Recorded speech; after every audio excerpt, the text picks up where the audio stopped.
excuse me. Okay, I'm going to do this now, because I keep dodging around it. What I'm going to do is just give you a little lecture on my experience with choosing colors, specifically in graphic scale. Colors are fun. It's nice to work with colors, but they can also be really weird sometimes. And maybe this is just my personal take on it, but I feel like it can be helpful to people. So let's start with this palette over here. Firstly, there are two tabs here, and I think the default for graphic scale is actually this RGB tab, which can be useful if you need to figure out the hex code for the internet or something for a color. But on the whole, I don't like it, to be honest. I find this HSL setup to be much more intuitive, and I mentioned this in a previous video, but HSL stands for hue, saturation, and lightness. Saturation, I mispronounced that because I'm sick and sound like a cow. Moo! Can't milk those. Okay, sorry. Yes. Hue, saturation, lightness. In lay terms, what color it is, how gray or colorful it is, and how light or dark it is. Which I feel like makes a lot of sense. You know, this is too gray, I'm gonna make it less gray. Yes, I said that right. Okay, so, these are really intuitive sliders, just, you know, white to black. If you set the slider to 0, it doesn't matter, and save it into a different color depth or something, doesn't matter what grayness or what hue settings you have, graphic scale will eventually reset that to 0, 0, 0. So don't expect that to preserve your color, just by the way. I'm pretty sure 100 will still preserve those settings. But anyway, just gonna go talk through each of the main colors. That is, well, you know, colors. You know your colors. Okay, gonna start. There's my parrot again. I don't know what he's so upset about. Actually, I do. He screams anytime. He's going on for like 7 years, okay? He screams anytime that somebody leaves the room without, like, saying goodbye to him specifically. He's such a brat, actually. So, I'm going to start with blue. Blue is a really straightforward color, actually, for spriting. Except for there are 2 of them. And that's all there is to it. Purple makes a great shadow color. Also very simple. Pink, yeah, it's actually on the hue. Very simple. Everything else, I'm sorry, my voice is like dying. Oh, I wish I wasn't sick while I was doing this, but okay, well, life choices. Hashtag yellow swag. Twerk 2013. No, okay, don't do that. Alright, so blue, purple, pink are the easy colors. The fact that there are not easy colors by comparison says something. So let's start with red. Red is actually probably the trickiest color. I'm going to zoom in here and work with you and see if I can adequately demonstrate why. Let's say that we have a very moderate saturation of 50 and a very moderate brightness of 50. And that's our red. Let's say that we want a brighter red. That looks weird. That looks almost like a failed pink. So if you want to go up in brightness in red, you also have to turn up the saturation to make it look good, which is really weird. See, that looks much better. Similarly, if you want to go down in red, that looks way too intense. You want to turn down the saturation a little bit. That's a little too much. And that tends to produce the best balance of color. I can't give you exact values for how much you want to turn down the saturation per brightness or whatever. It's just something you want to play with. until it looks good to you, but I feel like it's not very intuitive that you need to adjust the saturation of red when you adjust its brightness. Conversely, if you want to adjust the saturation and not the brightness, you will have to tweak that a little bit too. So it goes both ways, if that makes sense, which probably doesn't, but whatever. Green, very, very similar to red. It's just a little bit less picky. That was a bad example. Okay, I don't even know what I'm doing there. Let me start over and actually pay attention to what I'm doing. Alright, green, similarly to red. If you move up in brightness, you're probably going to want to increase the saturation so that it looks good, more than that actually.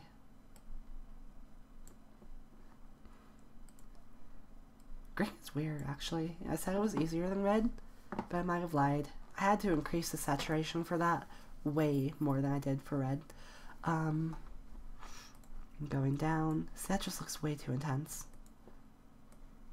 Of course, that was at the, yeah, that looks good.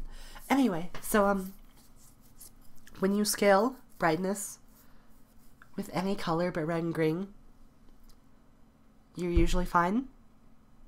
If it's red and green, adjust the saturation. If it's yellow, you don't have to adjust the saturation. You have to adjust the hue, because yellow isn't difficult, it's just stupid. And this contributes to my hating yellow. Okay, let's talk about this, what I mean here. I don't know why this is the case, by the way, but this is just my experience in getting colors to look good. Also, I don't know, maybe I'm like weird with my color vision. I know I'm weird with my color vision. Actually, I'm not colorblind. But I can see things that they say only colorblind people should see. I used to have perfect vision, so maybe I'm like color transcendent. I don't know. It's just weird. Okay, so let's say I want to decrease the brightness of this yellow for a shade. That looks ugly, okay? That takes on like a greenish tone. And conversely, if I want to increase the brightness, that looks ugly, okay? However, I can't just change the saturation like with red and green. Actually, that helped a little bit for going up, but for going down, for going down, it does not help. That still looks really ugly. What you have to do when you're working with yellow is the darker you want your yellow to be, you actually have to move the hue towards orange. Like that. Now that was a little bit much. But like that. And it ends up coming into a more natural yellow. Now, if you want that to go bright,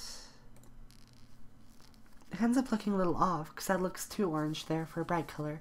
So if you're going brighter and you're working in that orange area, you want to move it towards green, but not too green, because as you can see, that's a little bit too green.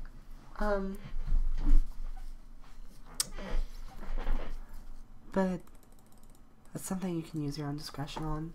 So, bottom line, red and green, when you're adjusting brightness, adjust saturation too. Yellow, if you're going darker, move towards orange in the hue. Now, brown. It's not really a color, but it's kind of tricky to find. It's actually just going to be in the orange range. You can pick a color that looks nice to you there. Do you hear my voice dying? I've been talking too much. I can't do this much longer. But I want to work on this today, and this being the Ruin project as a whole, I'm doing this in the middle of the other things. Okay, so brown.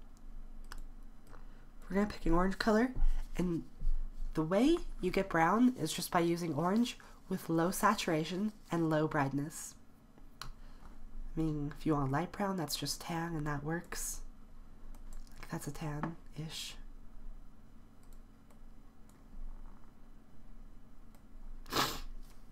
Whatever. It's not really tan, but it's around there. I don't want to find it right now.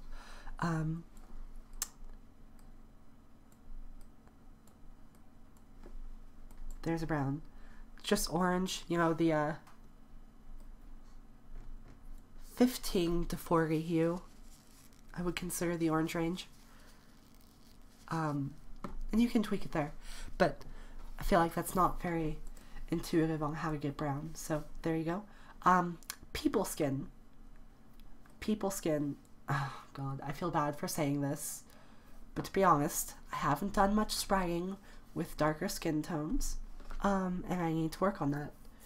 I know with light skin tones, you actually want to work in very much the same color range as when you're looking for brown. And not that I'm saying that a darker skin tone will be much different, I just, I can check in the sprites I have worked with dark skin, like,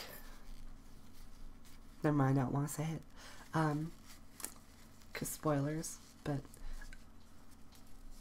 and I could check and get the exact values, but I'm not going to, never mind, I'm going to, hold on, got it. The value I used, or tend to fall back on when working with darker skin characters is around here. 29 hue, 39 saturation, 52 brightness. And I use this as the base color, and that is the lightest color for a dark skin person. And obviously, you'll want to tweak that depending on, you know, exactly how dark skin, or, you know, per character. But that's a starting point for you. For light-skinned people, I will usually go around, sure, probably 33. Yeah, how about this? So that's looking like 33, 59, 74. Again, that's just an estimate for a starting point of where you're going to want to look for your skin colors. Last but not least, black and white. Might seem really intuitive. Okay, here's what you do for black. Set it to 0. There you go, it's black. No, don't do that. I was kidding. That was parody. Please never, ever, ever use black with a brightness of 0. I will tell you why. Similarly, never use white with brightness of 100. Use 99, use brightness of like 1, but never use 0 or 100. And I cannot stress this point enough. It is such, excuse me,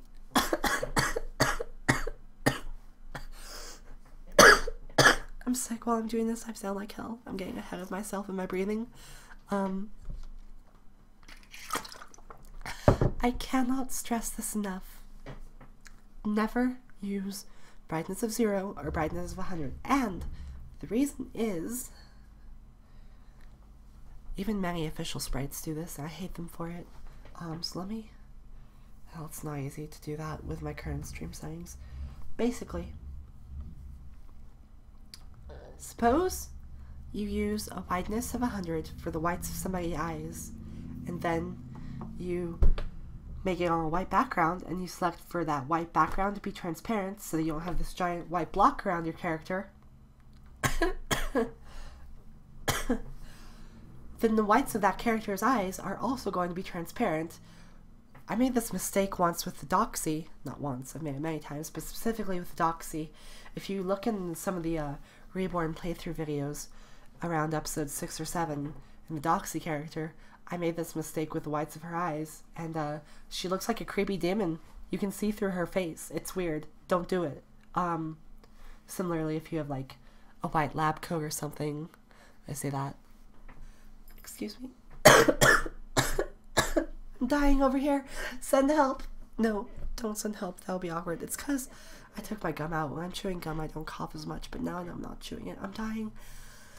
And that was my last piece. Okay. Whoops.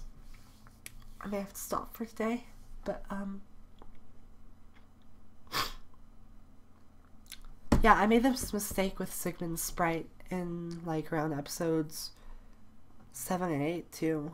His overworld sprite, I used 100 brightness, and it didn't work out. You could see through his coat onto the floor. It was weird. So don't do that. Similarly, excuse me. Similarly, black, it's really good to use dark outlines for things. And of course, if you're going into dark shades or, you know, shadows and stuff, you're going to want to go really dark. But never hit 0, because similarly, some alpha channels save in a blackness or in a brightness of 0. So instead of saving with a white background, they save with a black.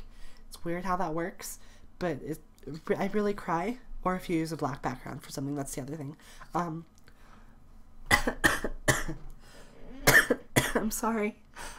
I should be more professional and less sick. I'm working on that. If you use like a black background on you have an outline or some article of clothing that has a brightness of 0, you're gonna lose that outline. And some of the older Pokemon sprites drive me nuts because they use that brightness of 0 outline, and you cannot pull the Pokemon out of a black background without having to redraw that entire outline. And you don't always know how it was done, so you end up losing basically part of the Pokemon, and it sucks.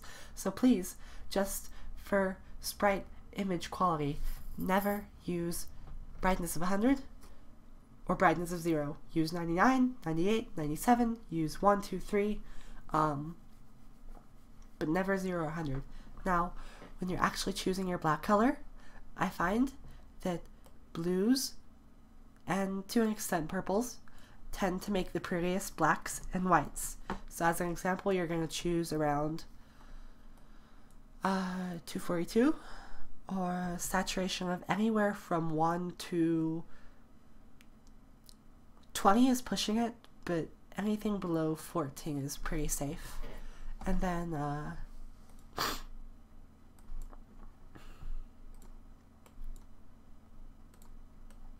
around gray, it doesn't look so good. You're going to want to decrease the saturation around gray. But then once you move into black again, you can turn it back up. Sorry, I didn't adjust the brightness there.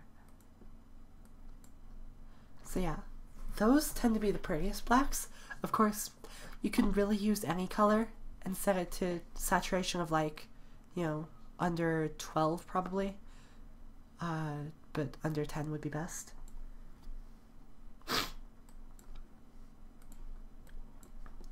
But that tends to not look as pretty. So, and you won't always want your whites and blacks to be pretty. You might want them to look kind of grimy. So that's a choice you can make. Yellow and red tend to make very harsh whites and blacks, which is fine if you want that. Let me show you what I mean. I'm going to use a red here. And I really hope the image quality of the video is enough to show you what I'm talking about. I should turn up the saturation so it's more apparent.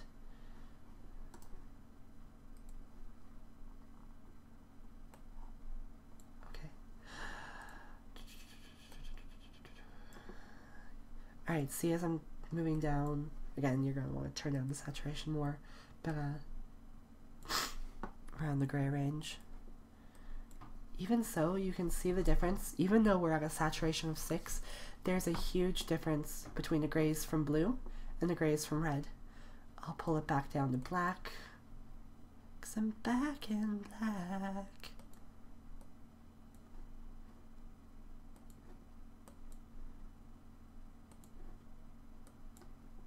Alright, so this is our black from blue. I'm going to draw it back again up here. I'm going to shift it to red. Same color and everything. It's very subtle because it's the same brightness, but if you look very closely here, you know, even at a saturation of 12 and brightness of, saturation of 10 and brightness of 12, the black from red has a kind of brownish tendency to it. If you want that, great, but I really recommend starting with a blue tone for your whites and blacks. That's gonna be all. Hopefully I won't be as dead for my next video, but I'm gonna do it right now. So I will be. Okay.